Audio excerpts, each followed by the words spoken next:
In the days of old, in the land of Israel, there arose a great warrior named Goliath, whose height and might were the stuff of legends. Clad in gleaming armor, with a spear that seemed to pierce the heavens and a shield that rendered the bravest hearts to quiver, he was a terror to behold. The Philistines, his people, stood emboldened by his presence, encamped on one side of the valley, daring their foes to confront them.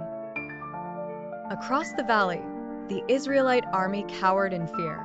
Their spirits were weighed down by doubt and despair, for no man among them dared to challenge the beast. Each day, for 40 days, Goliath strode forward, his booming voice echoing through the valley as he issued a dire proclamation. "Choose a man and send him down to me," he taunted. "If he is able to fight and kill me, we will become your subjects. But if I overcome him and kill him, you will become our subjects and serve us." The challenge hung heavy in the air, unanswered and oppressive. Among the Israelites, there was a shepherd boy named David. He was diminutive in stature and youthful in years, but his heart harbored a courage unfathomable. David was the youngest son of Jesse, and he had been sent to the camp by his father to bring provisions to his older brothers who served in the army. On that fateful day, as David arrived with his parcels, he heard the voice of Goliath, a voice that seemed to shake the very firmament. His brothers sought to send him away, fearful for his safety, but David was undeterred. His spirit burned with righteous indignation. "Who is this uncircumcised Philistine that he should defy the armies of the living God?" he declared. The words reached King Saul, who summoned David to hear his plea.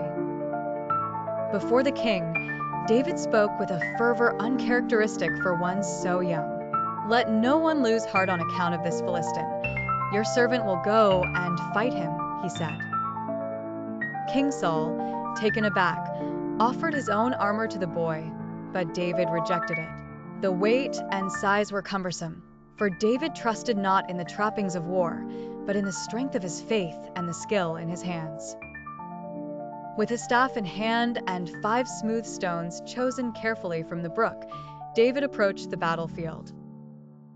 Goliath's laughter rang out as the giant beheld the unarmed youth. "Am I a dog, that you come at me with sticks?" he roared, cursing David by his gods. But David, steadfast and fearless, responded, "You come against me with sword and spear and javelin, but I come against you in the name of the Lord Almighty, the God of the armies of Israel, whom you have defied. This day the Lord will deliver you into my hands, and I'll strike you down and cut off your head." With a swift motion, David placed a stone in his sling and hurled it with precision. The stone struck Goliath on the forehead, and the giant fell to the ground with a thunderous crash. The Philistines stood in stunned silence as David ran forward, seized Goliath's sword, and beheaded the fallen warrior.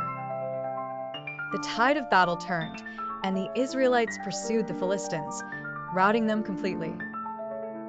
David's victory became the stuff of legends, a testament to the power of faith and the triumph of the righteous over the mighty. It was a day that resonated through the annals of history, where the smallest among men felt the greatest, and God's favor was shown in the purest form.